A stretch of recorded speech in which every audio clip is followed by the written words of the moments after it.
Hi everyone, happy Wednesday and happy New Year.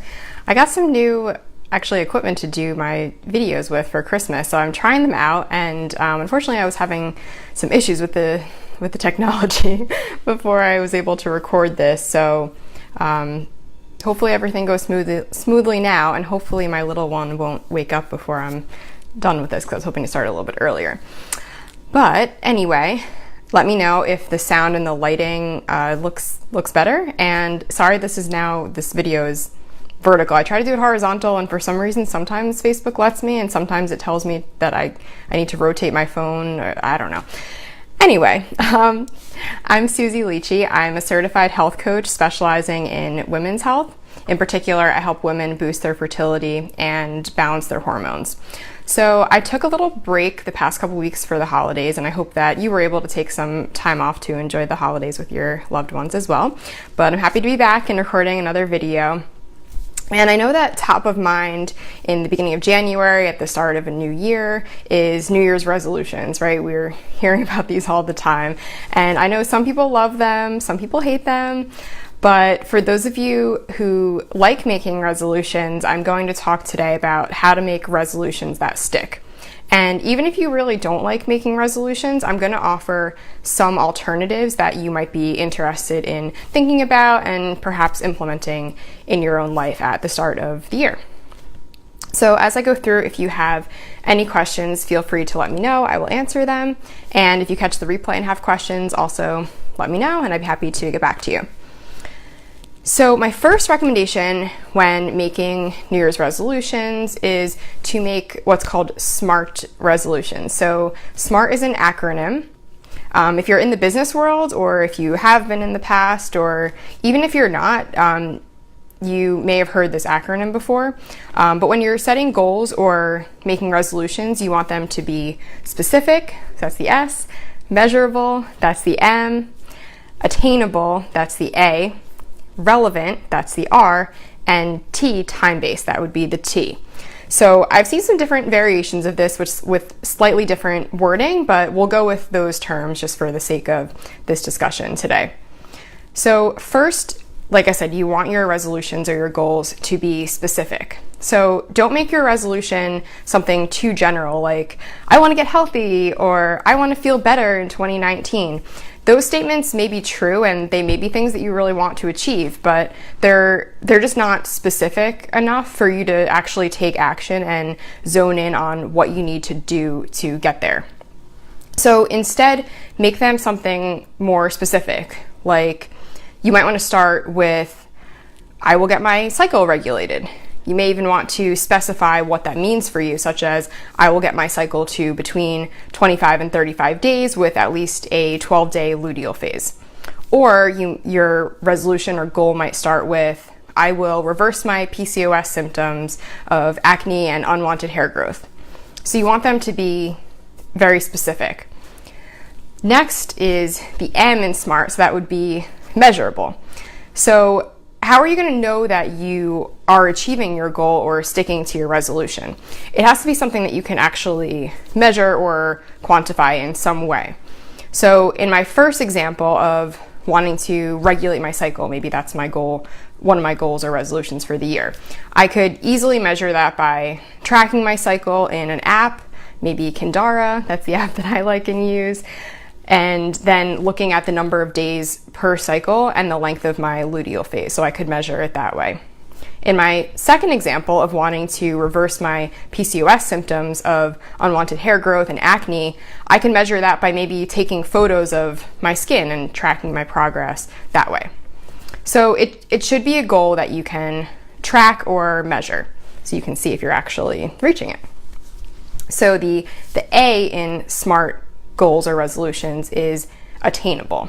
You don't want to come up with a goal or resolution that you know you really can't achieve, and it's not, especially in the time frame that you set, which I'll get into a little bit more when we talk about making your goals time-based.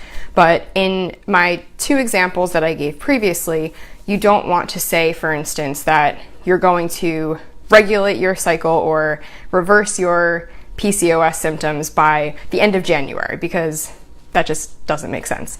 The life cycle of your eggs is 90 days, and that's about how long it typically takes to start seeing significant shifts in your cycle and your hormones. So any changes that you're making, you want to give it sufficient time to see results.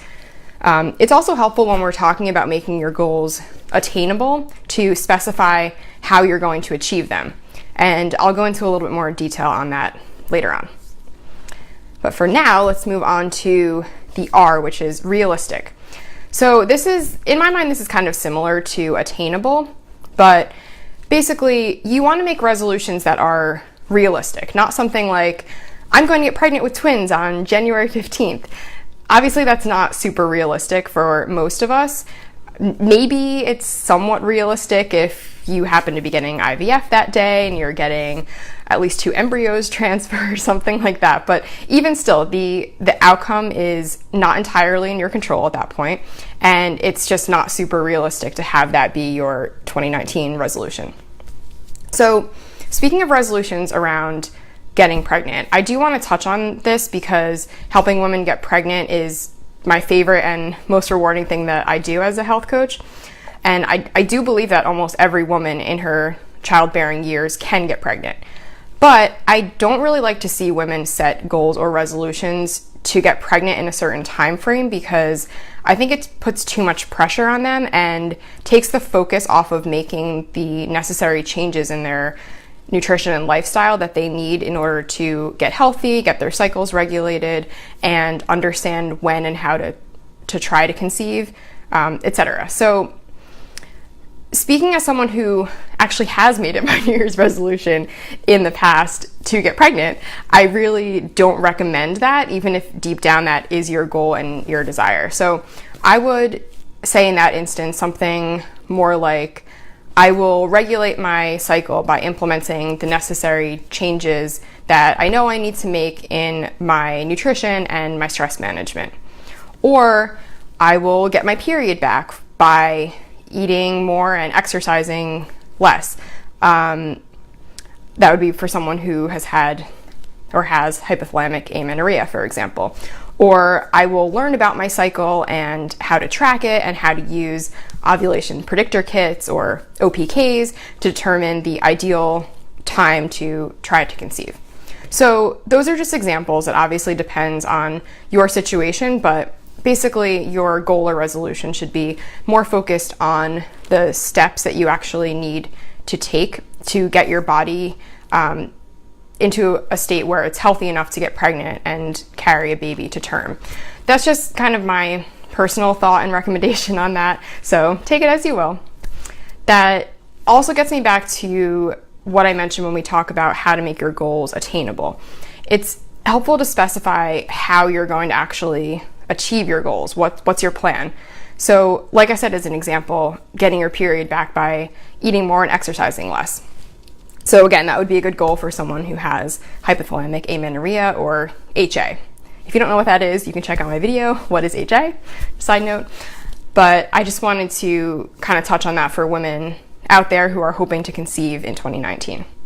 And by the way, like I said, I've totally been there, and I can help you with your fertility if you are interested. Just, you can set up a free consultation with me. I'll put a link to sign up in the comments of this video. Okay, so lastly, the T in SMART goals, time-based. So you want to set up a specific time frame for your goals and resolutions, and maybe even a time frame of the steps that you're going to take to get you there. So maybe your resolution is something that you want to do throughout the year consistently, or maybe using my examples that I mentioned previously, you want to regulate your cycle or reverse your PCOS symptoms by, say, June 30th. So that's halfway through the year. That gives your body sufficient time to adjust to the changes that you're making. And as I mentioned, you may even want to set up a specific timeline for the action steps that you're going to make and when, and then make sure that all fits in with your end goal date. So making your resolutions time-based is definitely important if you want to make them stick. Okay, so putting it all together, examples of a SMART resolution or goal could be something like, I will regulate my cycle, i.e. get my cycle length between 25 and 35 days with at least a 12-day luteal phase by June 30th by eating a mostly whole foods diet, exercising moderately, taking some key supplements that have been recommended to me, reducing stress, and improving my sleep. I will measure my progress by tracking my cycle using my Kindara app. And of course, you could get even more specific than that and really get into the specific action steps that you're going to take and when you're going to take them, but I think you get the idea for now. So that goal would be, again, specific, measurable, attainable, realistic, and time-based. And just as a side note, I like to use the words I will when coming up with goals and resolutions rather than I want or I want to, just because it's more definitive and language can be really powerful. So definitely don't underestimate it. And again, if what you really want is to get pregnant in 2019, the resolution that I mentioned previously is a great one, because if you have an irregular or absent menstrual cycle and you're trying to conceive, then focusing on getting that on track will get you where you need to be in order to get pregnant. So just keep that in mind. So I also promised you that I would have something for you if you really don't like making resolutions and it just totally stresses you out, you don't want to do it. I have 2 ideas for you that could perhaps be alternatives. So one is coming up with a mantra or motto for the year, such as don't sweat the small stuff, or progress, not perfection, or one day at a time. And you could maybe repeat that to yourself daily or whenever you need a reminder, or perhaps you might want to write it down and hang it on your wall or at your office at work or somewhere where you're going to see it. So that's one idea. And then a second is to come up with a word of the year or a focus word, such as balance or patience or appreciation, and then let that word guide your actions during the year. And again, whenever you need it, you can remind yourself of it by just repeating it to yourself, or again, you could just write it down and display it somewhere if you would like. So those are just some other ideas. I actually haven't tried these 2, but I really want to try them out in 2019. I do have my own specific SMART goals and resolutions that I've made, but I also think I want to come up with some type of mantra or focus word, because I do like that idea as well. But yeah, those are just some other ideas if you really hate making New Year's resolutions, or if it stresses you out trying to come up with SMART goals like I talked about. These can be some other options. I mean, we're really all different, so what works for you when it comes to achieving your goals and making improvements may be different from what works for me or what works for your friend or your sister, your coworker. So do what fits your personality and your lifestyle. So that is about all that I have for you today. Thank you so much for joining me.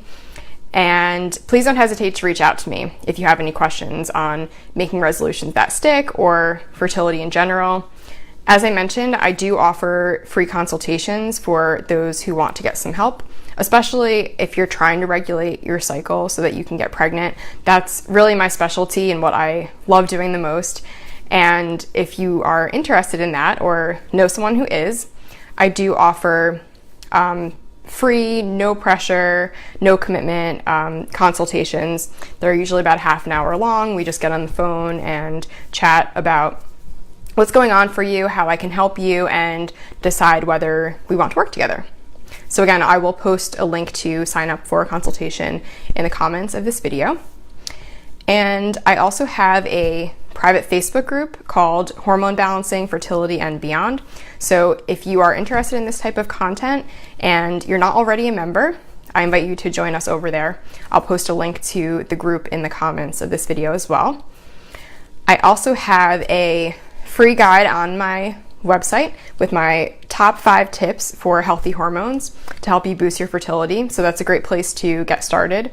and I'll post a link to that in the comments as well. But just know it is on the homepage of my website, which is healthequilibriumcoaching.com.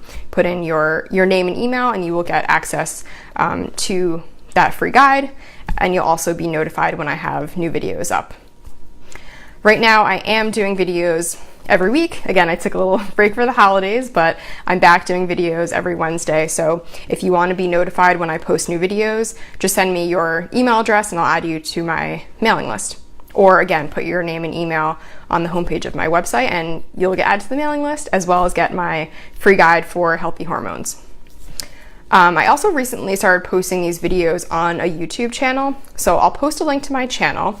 And if you don't mind, if you like these videos, please subscribe, share, like, comment, etc. It just helps me reach more people and keep doing what I'm doing. So thank you in advance for that. And again, thank you for joining me and have a great rest of your week.